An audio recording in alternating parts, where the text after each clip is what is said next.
गरज नसलेला शक्तीपीठ महामार्ग रद्द करावा अशी आमची भूमिका आहे. आणि या शक्तीपीठ महामार्गाऐवजी मुख्यमंत्री महोदयांनी छत्रपती शिवाजी महाराजांच्या 50 किल्ल्याला 500-500 कोटी रुपये द्यावेत. किमान आमचे किल्ले या ठिकाणी चांगले होतील.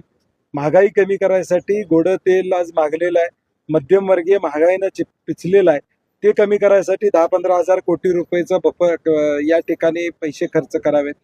बेरोजगार तरुणांना नोकरी लागेपर्यंत 3 वर्ष स्टायपंड एक 5,000 रुपये महिन्याला त्या ठिकाणी द्यावी. त्यात 10-15 हजार कोटी रुपये या ठिकाणी खर्च होऊ शकतात.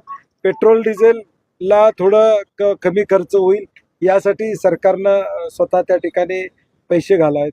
अशा 5 गोष्टी आम्ही मुख्यमंत्र्यांना सुचवतोय आणि शक्तीपीठचा अट्टहास तिने सोडून द्यावा अशी आमची विनंती. बैठक तुम्ही घेणार आहात, पुढची दिशा आणि आज नाही, आता बाकीच्या जिल्ह्यातले लोक आलेले त्यांच्यावर चर्चा करून पुढची दिशा आमची ठरवू. जवळ ते 50 ते 60% लोकांचं समर्थन आहे असा दावा केला जातो. तो फुकट नाही, आजची गर्दी बघितल्या तुम्हाला लक्षात येईल. खरीपाचा सीझन चालू असताना सुद्धा शेतकरी रस्त्यावर या ठिकाणी आलेले आहेत आणि प्रामाणिक शेतकरी या ठिकाणी रस्त्यावर आले. शेवटपर्यंत सकाळी 9 वाजल्यापासून चंदगड असू दे किंवा कागल असू दे, करवीर असू दे, हातकणंगले असू दे, राधानगरी असू दे, या सगळ्या भागातून, बुदरगड असू दे, या सगळ्या तालुक्यातून शेतकरी आले. अगदी कामेरीतून, सांगलीतून काही शेतकरी आले, लातूरवरून आलेले आहेत, सोलापूरवरून आलेले आहेत. हा गरज नसलेला महामार्ग आहे, पटतंय लोकांना, म्हणूनच रस्त्यावर उतरतात ना. भाषणामध्ये तुम्ही एका मसुद्याचा उल्लेख केला, पत्र देखील नाही, ह्या मुद्दे आम्ही मांडणार आहे की तुम्ही छत्रपती शिवाजी महाराजांच्या 50 किल्ल्यांना 500-500 कोटी रुपये द्या. ह्या 5 गोष्टी करा. 1,05,00,000 कोटी खर्च करण्यापेक्षा ह्याच्यावर पैसे खर्च करा अशी आमची अपेक्षा सरकारकडून आहे. नाही, इशारा याचं कारण नाही की आमची प्रशासनाला विनंती आहे की हा आमचा वाद सरकारबरोबर या ठिकाणी गरज नसताना सरकार जर जबरदस्ती करत असेल तर सरकारला त्या पद्धतीने उत्तर देण्याची भूमिका आमची राहील. ज्यावेळी सर्वे चालू होईल त्यावेळी निश्चितपणे फील्डवर आपल्याला लक्षात येईल. नाही, म्हणतो ना, शेतकऱ्यांची अवस्था या राज्यामध्ये दररोज 7 ते 8 शेतकरी आत्महत्या करतात. म्हणजे 12 वर्ष तुमचं सरकार केंद्रामध्ये आहे. किती दिवस मागच्या 50 वर्षाचं तुम्ही काढत बसणार आहे? आत्ता 12 वर्षात तुम्ही आत्महत्या थांबवली का शेतकऱ्याची?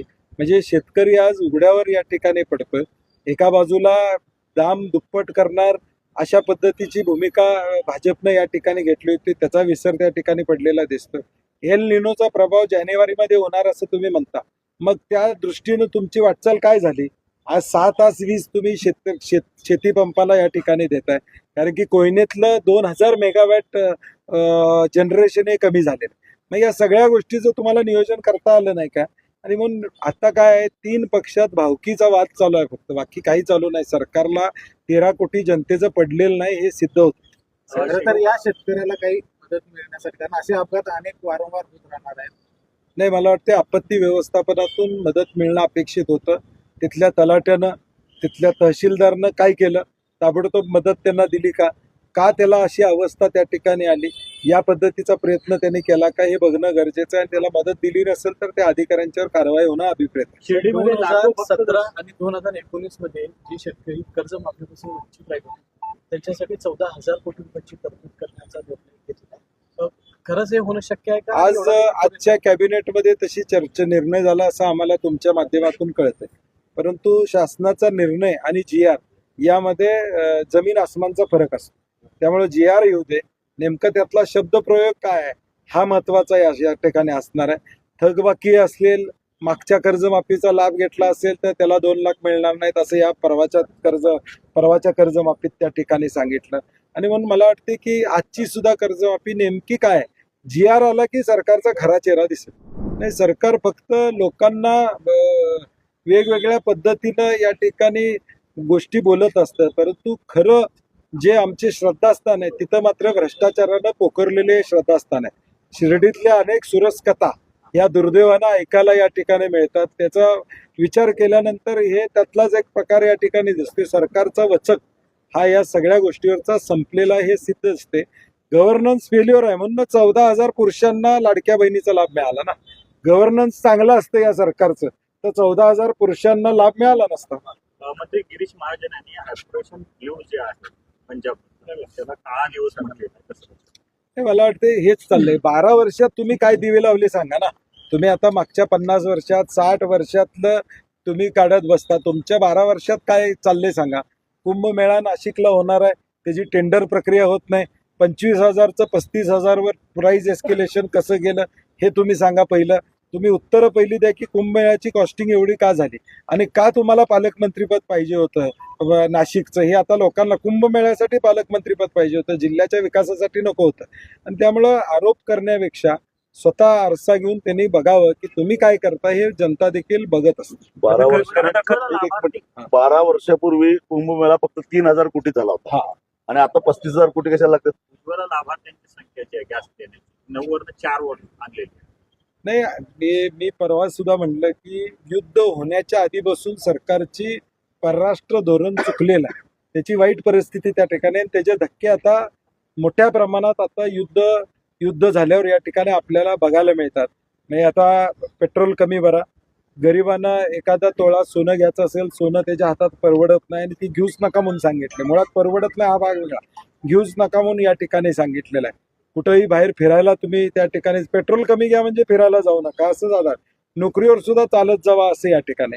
वीज दर वाढलेला आहे, महागाई वाढलेली आहे, पाणीपट्टी आता वाढणार आहे, पाटबंधारे विभागाचा प्रस्ताव या ठिकाणी दिलेला आहे. आता मी जे भाषणात बोललो की आता ॲपवर 1 भाकरी खाऊ का 2 भाकरी खाऊ सरकारला विचार लागणार, तीच परिस्थिती गॅसमुळे होणार आहे. कारण की आता 9चं 4वर आणलं असेल तर जेवणच होणार नाही. हे सरकार आता एक बेबंदशाही आणि हुकुमशाहीकडे चालले. उद्धव ठाकरेंनी एक मागणी केली आहे इंडिया आघाडीच्या बैठकीमध्ये की पंतप्रधान पदाचा चेहरा आहे तो जाहीर करावा. काय नेमका आपला मुद्दा आहे? नाही, मला वाटतं अजून लोकसभेच्या निवडणुकीला उशीर आहे. प्रत्येक पक्षाची आपली एक भूमिका असते आणि उद्धव साहेबांनी त्यांच्या पक्षाची भूमिका मांडलेली आहे की चेहरा असेल तर पुढच्या निवडणुकीला जाणं सोयीचं होईल. परंतु मला वाटतं लोकसभेच्या निवडणुकीला अजून वेळ आहे. इंडिया आघाडीची बऱ्याच दिवसानंतर बैठक झालेली आहे. निश्चितपणे इंडिया आघाडीच्या घटक पक्षांमध्ये याची चर्चा होईल. शेवटी काँग्रेस या संदर्भातला एकटा निर्णय न घेता तो सगळ्यांना मिळून जे 25 घटक पक्ष आहेत त्यांच्याशी चर्चा करेल. परंतु एक मात्र खरं आहे की या देशामध्ये कितीही काही केलं तरी इंडिया आघाडी आज देखील घट्ट आहे. या हुकुमशाही विरुद्ध इंडिया आघाडी एकसंघपणे राहुलजींच्या बरोबर, खरगे साहेबांच्या बरोबर, सोनियाजींच्या बरोबर सगळे पक्ष एकत्रित आहेत. हे पुन्हा एकदा देशाला या ठिकाणी बघायला मिळालं. स्वतःच्या ऍप बाबत तुम्ही उदाहरण दिलात. सकाळी तुम्ही ऍप घेऊन बसला होता, नेमकं काय अनुभव आला? नाही, काय आहे की आता खरीप चालू आहे.